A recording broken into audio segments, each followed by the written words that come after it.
دیکھیے سورۃ البقرہ کے بارے میں امام ابن کثیر رحمۃ اللہ علیہ کہتے ہیں کہ بعض علماء نے کہا ہے کہ اس سورت کے اندر 1000 خبریں ہیں، 1000 خبریں ہیں اور 1000 احکام ہیں۔ احکام 1000 حکم ہے، یعنی حلال ہے، یہ حرام ہے، یہ ہے، وہ ہے، اس طرح سے 1000 احکام ہیں۔ اسی طریقے سے 1000 وہ کام ہیں جن سے منع کیا گیا ہے، 1000 وہ کام ہیں جن سے منع کیا گیا ہے۔ تو یہ صورت بہت عظیم ہے۔ اب سوچئے کہ 1000 خبریں، 1000 احکام، 1000 وہ چیزیں جن سے منع کیا گیا ہے، تو سورۃ البقرہ ہی کو بندہ پڑھ لے بہترین سے تو کتنا علم ہوگا۔ یہی وجہ ہے کہ اس سے پہلے بات آئی کہ ایک نوجوان اس سورت کو پڑھا تھا تو اللہ کے نبی صلی اللہ علیہ وسلم نے اس جنگی لشکر کا امیر بنایا تھا۔ تو یہ بات ہے۔ اور دیکھیے شروع میں کیا ہے، الف لام میم، الف لام میم ذالک الکتاب لا ریب فیہ ھدی للمتقین، کہ اس کتاب کے اللہ کی کتاب ہونے میں کوئی شک نہیں ہے، اس کتاب کے اللہ کی کتاب ہونے میں کوئی شک نہیں ہے، پرہیزگار متقی لوگوں کی ہدایت کا یہ ذریعہ ہے، ان کو راہ دکھانے والی کتاب ہے۔ تو یہ جو الف لام میم ہے نا، اس کو حروف مقطعات کہتے ہیں۔ حروف مقطعات تقریباً 14 ہیں، 14 حروف ہیں مقطعات۔ حروف مقطعات کا مطلب ہوتا ہے کہ علیحدہ علیحدہ الگ الگ پڑھے جانے والے حروف، الگ الگ پڑھے جانے والے حروف۔ امام ابن کثیر رحمۃ اللہ علیہ نے اس پر بڑی تفصیل کے ساتھ کلام کیا ہے کہ حروف مقطعات جو الف لام میم یہاں ہے، اس کا کیا معنی ہے۔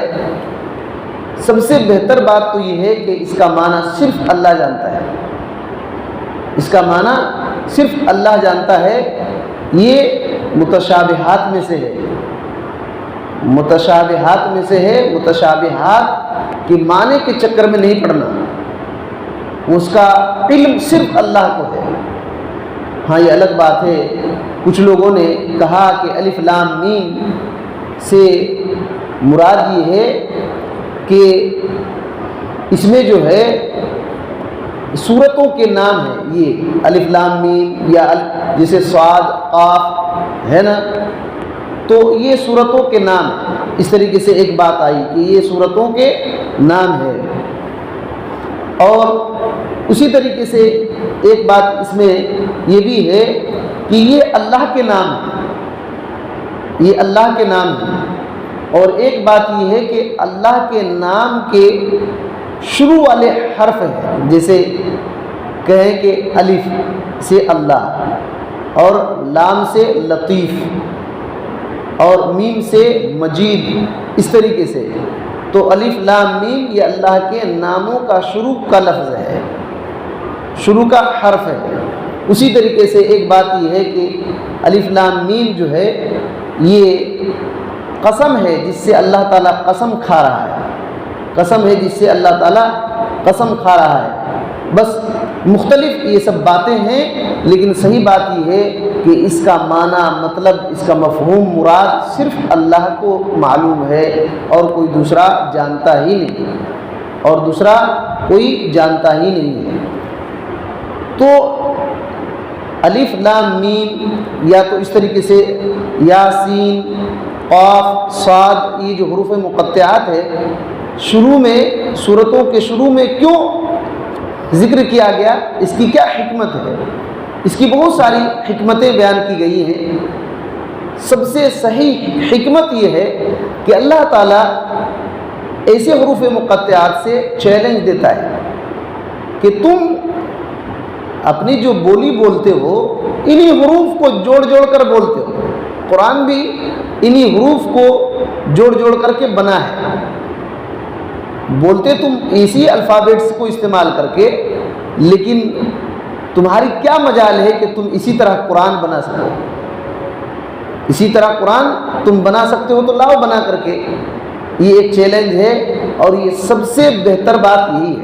ورنہ اس کی حکمت کے بارے میں یہ بھی کہا گیا ہے کہ حروف مقطعات کو شروع میں لانے کی حکمت یہ ہے کہ دو صورتوں کے بیچ میں جدائیگی، کہ یہاں سے یہ ختم ہو جا رہا ہے، یہاں سے شروع ہو رہا ہے، لیکن یہ کمزور وجہ ہے کہ حروف مقطعات سے معلوم ہوتا ہے کہ ہاں ایک سورہ ختم ہو چکی ہے، یہاں دوسری سورہ شروع ہو رہی ہے، لیکن یہ کمزور وجہ ہے۔ کیوں کمزور وجہ ہے؟ کیونکہ بسم اللہ الرحمن الرحیم ہی سے معلوم ہو جاتا ہے کہ سورہ ختم ہو گیا، دوسری سورہ یہاں سے شروع ہو رہی ہے، اور تمام سورتوں کے پہلے تو حروف مقطعات ہے ہی نہیں، تو اسی وجہ سے یہ گرچہ بیان کیا گیا ہے لیکن یہ صحیح نہیں ہے۔ اسی طریقے سے ایک بات یہ بیان کیا گیا ہے، اس میں کافروں کو توجہ دلایا گیا ہے، کہ اے کافروں، تم بھی انہی حروف کے ذریعے سے بات کرتے ہو، الف لام میم، تو فوراً کان لگائیں گے کہ ہاں یہ کیا بول رہے ہیں، اور پھر بات شروع ہوگی کہ اس کتاب کے بارے میں، اللہ کے بارے میں، تو یہ ایک توجہ دلانے کے لیے۔ لیکن یہ بھی کمزور وجہ ہے۔ سب سے بہترین وجہ یہ ہے کہ یہ اعجاز ہے قرآن کا ایک معجزہ ہے۔ امام ابن عثیمین رحمۃ اللہ علیہ نے یہ ذکر کیا ہے کہ قرآن کا معجزہ، چیلنج جو ہے، اللہ نے 4 طرح سے بیان کیا ہے۔ ایک تو پورا قرآن ہی معجزہ ہے، اسی وجہ سے اللہ تعالیٰ نے یہ کہا ہے کہ اگر یہ انسان کا کلام ہوتا تو اس طرح قرآن لاؤ۔ دوسری طرح چیلنج اللہ تعالیٰ دیتا ہے 10 صورتوں کے ذریعے سے، کہ اگر تم کہتے ہو کہ یہ انسان کا کلام ہے، محمد الرسول اللہ صلی اللہ علیہ وسلم کا بنایا ہوا ہے، تو اس طرح سے 10 صورتیں لاؤ۔ تیسرا چیلنج کرنے کا طریقہ اللہ تعالیٰ کو یہ ہے کہ ایک صورت کے ذریعے سے، اللہ تعالیٰ ایک صورت کے ذریعے سے چیلنج کرتا ہے۔ تم کہتے ہو کہ اللہ کا کلام نہیں ہے، ایک سورہ ہی لاؤ۔ اگر پورا قرآن نہیں لا سکتے تو 10 سورہ لاؤ، 10 سورہ نہیں لا سکتے تو ایک سورہ لاؤ۔ اور چوتھا چیلنج کرنے کا طریقہ یہ ہے کہ یہی الف لام میم یا قاف یا سین، اس طریقے سے جو حروف مقطعات وغیرہ ہیں، اس سے اللہ تعالیٰ چیلنج کرتا ہے کہ یہ حروف ہیں، تم انہی سے کلام کرتے ہو، لاؤ اس طرح بنا کر تم بھی لا کر کے دکھاؤ۔ تو اس طریقے سے 4 چیلنج اور معجزات کے طریقے ہیں جس کو ابن عثیمین رحمۃ اللہ علیہ نے بیان فرمایا ہے۔ اور اس کے بعد کیا کہا؟ ذالک الکتاب لا ریب فیہ، اس کتاب میں، اللہ کی کتاب ہونے میں کوئی شک نہیں، یعنی اس کتاب کے اللہ کی طرف سے نازل ہونے میں کوئی شک نہیں ہے۔ اسی وجہ سے سورہ سجدہ میں اس کا ذکر کیا ہے؟ سورہ سجدہ میں جو 32ویں سورہ ہے، اس کی دوسری ہی آیت میں یہ بات ہے، الف لام میم تنزیل الکتاب لا ریب فیہ من رب العالمین۔ اس صورت میں، سورہ بقرہ میں، ذالک الکتاب لا ریب فیہ ہے، اس کی وضاحت سورہ سجدہ کی اس آیت میں ہے کہ تنزیل الکتاب لا ریب فیہ من رب العالمین، یہ کتاب، اس میں کوئی شک نہیں ہے کہ یہ اللہ جو رب العالمین ہے اس کی طرف سے نازل کی ہوئی ہے۔ تو یہ بات ہے، اس میں کوئی شک نہیں ہے کہ یہ اللہ رب العالمین کی طرف سے نازل کی ہوئی کتاب ہے، اس میں کوئی شک نہیں ہے۔ اس کا ایک مطلب یہ بھی ہے کہ جیسے کہ ابن عثیمین رحمۃ اللہ علیہ نے بھی ذکر کیا ہے کہ اس میں جو بھی خبریں ہیں، اس کتاب میں جو بھی خبریں ہیں، پچھلی قوموں کا تذکرہ، نبیوں کا تذکرہ، جنت اور جہنم کے بارے میں، ان خبروں میں ذرہ برابر بھی شک نہیں کرنا چاہیے، بالکل صحیح ہے۔ وہ جو ہو چکا ہے وہ بھی صحیح ہے، جو ہو رہا ہے جس کا تذکرہ قرآن میں وہ بھی صحیح ہے، اور جو ہونے والا ہے وہ بھی صحیح ہے۔ جو خبریں، اسی طریقے سے وہ احکام جو قرآن میں ہیں ان میں ذرہ برابر بھی شک نہیں کرنا چاہیے کہ انسان کے فائدے کے لیے نہیں ہے۔ جو کچھ بھی اس میں حکم ہے سب انسان کے فائدے کے لیے ہے، اس میں ظلم نہیں ہے، اس میں ظلم نہیں ہے کہ اللہ تعالیٰ نے یہ کرنے کے لیے کہا ہے تو انسان کو نقصان ہے، نہیں، انسان کا فائدہ ہے، اس میں انسان کا اس میں فائدہ ہے، تو یہ بات ہے، اس میں انسان کا نجات ہے۔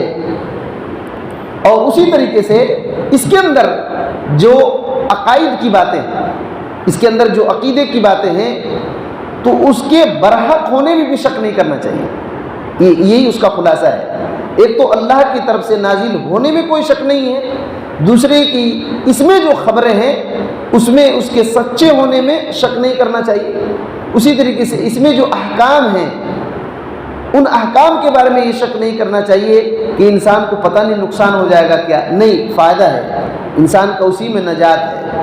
اور اس میں جو عقیدے ہیں، اس میں جو عقیدے ہیں اس کے برحق ہونے میں شک نہیں کرنا چاہیے، یہ لا ریب فی کا مطلب ہے۔ ریب جو ہے، ریب کا مطلب شک ہوتا ہے۔ علامہ ابن عثیمین رحمۃ اللہ علیہ کہتے ہیں کہ ریب کا معنی اکثر علماء نے شک کا ہے، شک بھی عربی لفظ ہے اور ریب بھی عربی لفظ ہے، دونوں عربی لفظ ہے۔ تو ابن عثیمین رحمۃ اللہ علیہ کہتے ہیں اکثر مفسرین نے تو یہی کہا ہے کہ شک نہیں ہے، لیکن شیخ الاسلام امام ابن تیمیہ رحمۃ اللہ علیہ کہتے ہیں کہ عربی کے اندر دو لفظ جب آتا ہے تو بالکل سیم ہو بہو معنی نہیں ہوتا، کچھ نہ کچھ فرق ہوتا ہے، کچھ نہ کچھ فرق ضرور ہوگا، جیسے دلیل برہان، کچھ نہ کچھ فرق ہے، فرقان کچھ نہ کچھ فرق ہے۔ قرآن کو فرقان بھی کہا گیا ہے، قرآن اور فرقان میں ایک ہی چیز ہے لیکن معنی کے اندر کچھ فرق ہے۔ تو اسی طریقے سے گرچہ مفسرین نے شک معنی کیا ہے لیکن امام ابن تیمیہ رحمۃ اللہ علیہ کا قول ذکر کرتے ہیں کہ جب عربی میں دو لفظ آتا ہے تو کچھ نہ کچھ اس میں فرق رہتا ہے۔ تو یہاں ریب کے معنی میں کیا فرق ہے شک اور ریب کے معنی میں؟ تو کہتے ہیں کہ ریب اس شک کو کہتے ہیں جس میں پریشانی بھی ہو، اس شک کو کہتے ہیں جس میں قلق اضطراب پریشانی ہو۔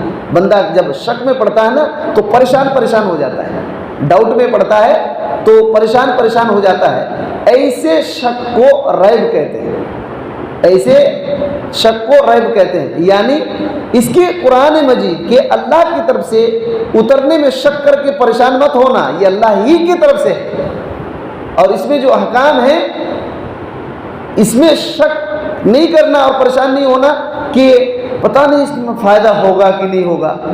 اس کے عقیدے جو ہیں اس کے بارے میں شک کر کے پریشان نہیں ہونا کہ پتہ نہیں یہ عقیدہ کیسا ہے، یہ اس کا معنی ہے، یہ اس کا معنی ہے۔ اور اس میں ہے لا ریبہ، لام جو ہے لا یہ نفی کے لیے آتا ہے، نفی جنس کے لیے، یعنی انکار ہے، تو جنس بولے تو اس میں تمام شک چاہے ادنا ذرہ برابر بھی ہو اس کا بھی انکار ہے، یعنی قرآن مجید کے بارے میں ذرہ برابر بھی شک نہیں ہونا، ذرہ برابر بھی شک نہیں ہونا، ادنا سا تھوڑا سا بھی شک نہیں ہونا۔ اور کیا کہا ھدی للمتقین، یہ متقیوں کے لیے ہدایت ہے۔ دیکھیے ہدایت کا دو معنی ہوتا ہے، ایک رہنمائی کرنا راستہ دکھانا، اور ایک ہے توفیق، ایک تو راستہ دکھا دینا اور دوسرا اس راستے پر چلنے کی توفیق دینا۔ تو اس میں جو قرآن ہدایت ہے یہ ہدایت التوفیق نہیں، ہدایت الدلالہ ہے، اللہ تعالیٰ ہی صرف ہدایت التوفیق دینے والا ہے، یاد رکھیں۔ پیغمبر ہدایت کے ذریعے ہیں، محمد صلی اللہ علیہ وسلم آپ ہدایت کے ذریعے ہیں، آپ ہدایت الدلالہ والے ہیں، یعنی آپ راستہ دکھاتے تھے، اس راستے پر چلانے کی توفیق دینا اللہ کا کام ہے، اللہ کا کام ہے۔ تو یہ جو قرآن ہے یہ ہدایت الدلالہ ہے، اس میں ہدایت کے راستے ہیں، اس راستے پر چلنے کی توفیق اللہ دیتا ہے، اس راستے پر چلنے کی توفیق اللہ دیتا ہے۔